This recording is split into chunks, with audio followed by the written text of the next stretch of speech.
Very good morning, students. Yesterday we have seen that the little Franz he was very much afraid to go to his school because he didn't learn the participles.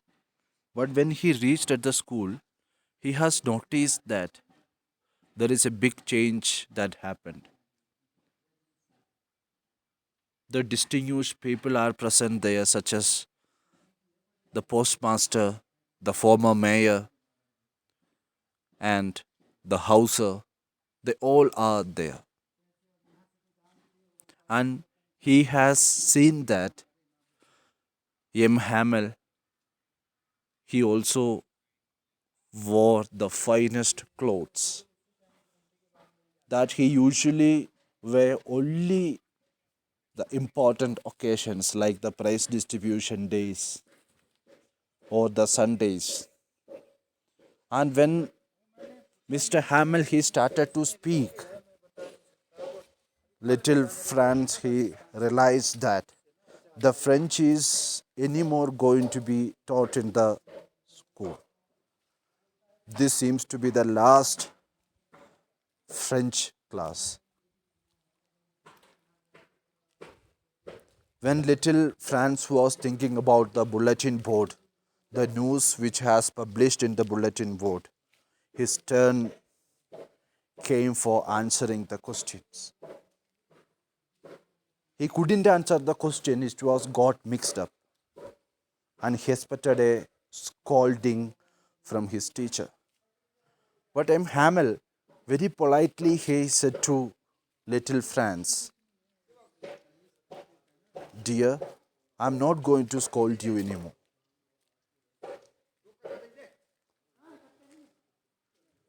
This is not only your mistake, we all are having equal participations in this." Dear students, now we'll read further. Your parents were not anxious enough to have you learn. They preferred to put you to work on a farm or at the mills so as to have a little more money. And I have been to blame also. Have I not often sent you to water my flowers instead of learning your lessons? And when I wanted to go fishing, did I not just give you a holiday? Then, from one thing to another, M. Hamel went on to talk of the French language, saying that it was the most beautiful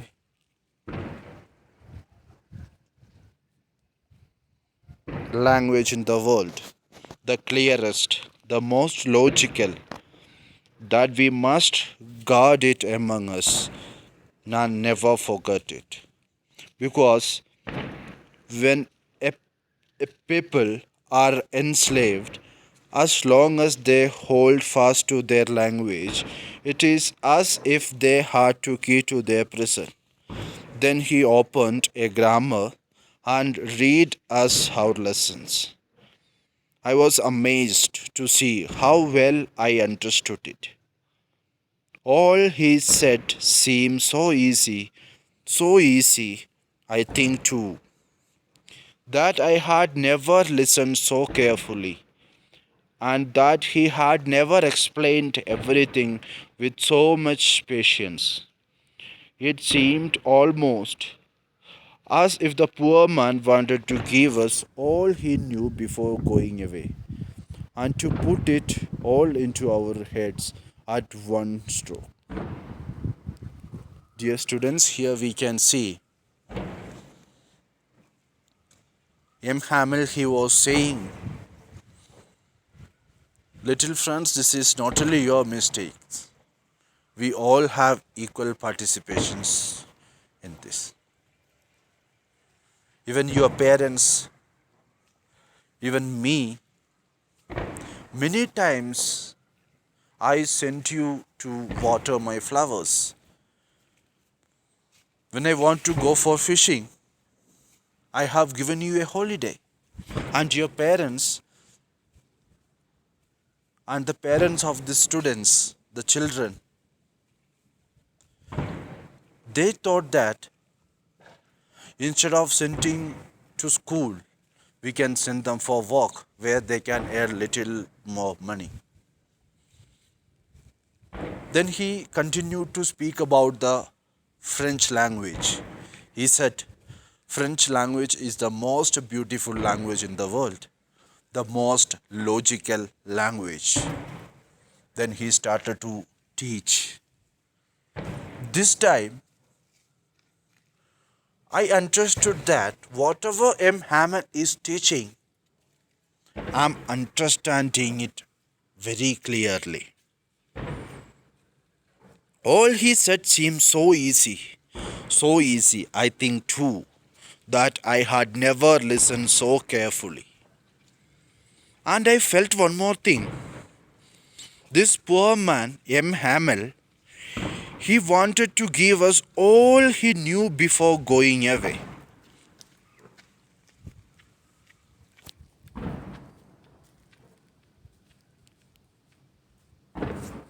After the grammar, we had a lesson in writing.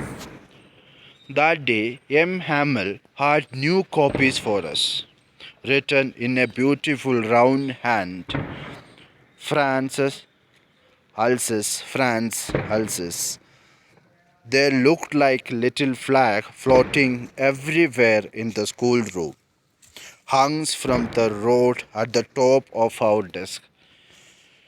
You ought to have seen how everybody once set to work and how quiet it was. The only sound was the scratching of the pens over the paper. Once some beetles flew in, but nobody paid any attention to them, not even the littlest ones, who walked right on tracing their fish hooks, as that was French too. On the roof, the pigeons cooked very low, and I thought to myself, will they make them singing in German, even the pigeons? Whenever I looked up from my writing, I saw M. Hamel sitting motionless in his chair and gazing first at one thing, then at another, as if he wanted to fix in his mind just how everything looked in that little schoolroom. Fancy. For 40 years, he had been there in the same place with his garden outside the window and his class in front of him. Just like that. Only the desks and the benches had been worn smooth. The walnut trees in the garden were tall, and the hobvine that he had planted himself twined about the windows to the roof. How it must have broken his heart to leave it all, poor man. To hear his sister moving about in the room above, packing his trunks, for they must leave the country next day. Now, little Franz, he started to think, M. Hamel, the last 40 years he was a part of the school. Now, this is the time that he wants to move from here. There was no much change happened to the school. Only few changes, that is the desks and benches had been worn smooth because it was continuously using. The walnut trees in the garden were taller, and the hobvine that he had planted, who had planted? Who had planted? M. Hamel. Himself twined about the windows to the roof. Now, our dearest teacher, even though he was very rude in the beginning, now little Franz started to make a very emotional feeling, a very emotional attachment towards to his teacher. That's what I said, the dearest teacher. Now he has to leave everything and he has to move from this place the very tomorrow.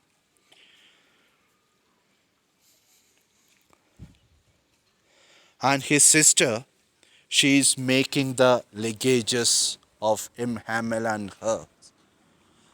Tomorrow they are going to leave this country.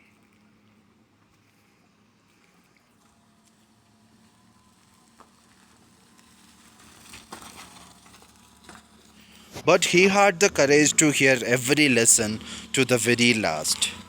After the writing, we had a lesson in history. And then the babies chant their ba, be, baby, bo, boo. Down there at the back of the room, old Hauser had put on his spectacles and holding his primer in both hands, spelled the letters with them. You could see that he too was crying. His voice trembled with emotion. And it was so funny to hear him that we all wanted to laugh and cry. Ha! How well I remembered it, that last lesson. All at once the church clocks struck 12, then the Angelus.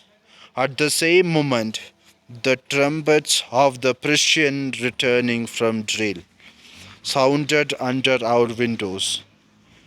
M. Hamel stood up, very pale, in his chair. I never saw him look so tall. My friends, said he.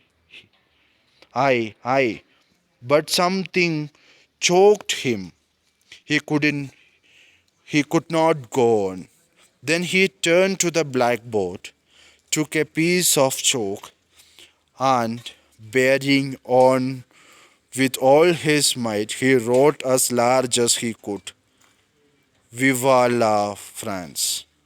Then he stopped and leaned his head against the wall, and without a word, he made a gesture to us with his hand. School is dismissed for you. You may go. School is dismissed. You may go. Dear students, here we have seen in the last paragraph, M. Hamel, he is becoming very emotional. He taught his lessons of the day. When he tried to speak to the students and the people in the village, he couldn't do so. Because we know that the last 40 years he was teaching in this particular place.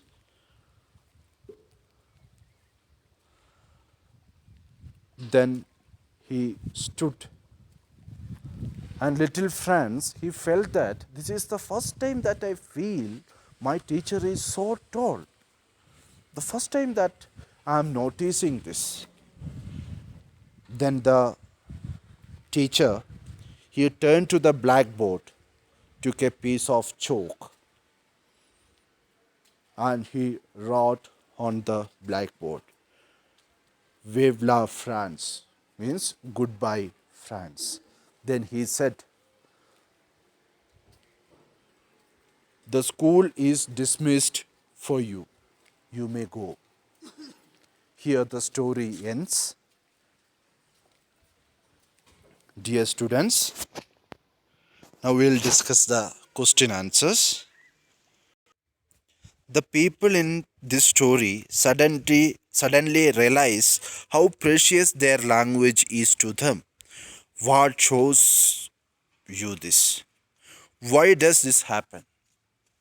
Dear student, for this answering, we have to know some elements of the history. We have seen this story is taking place at the time when the war happened, the Franco-Russian War, and France was defeated by Persia.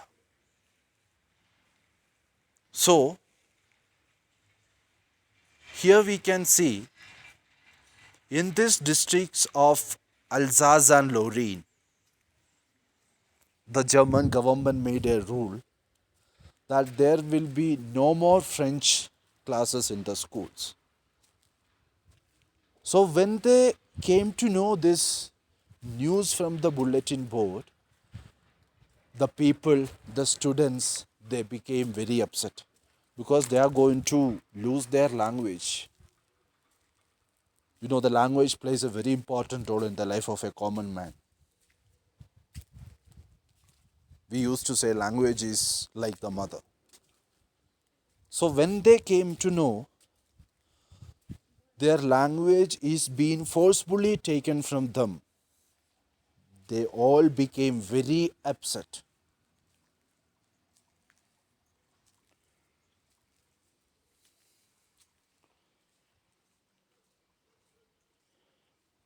France thinks, will they make them sing in German?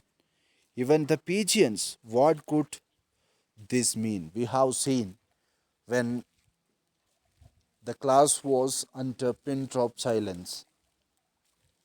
Only the sound of some pigeons they were flying. So the little Franz he was thinking, if when this rule is going to be implemented in this country on these districts, whether the government make necessary that the pigeons and other birds or other animals, everybody they used to speak or they used to sing in German. It's a very common doubt as a small boy.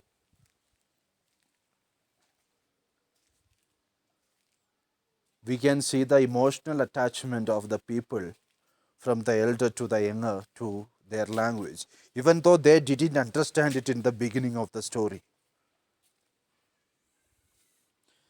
Dear students, these are the important questions that we have discussed, and the further detailing of the question answers that we will discuss in the assignments.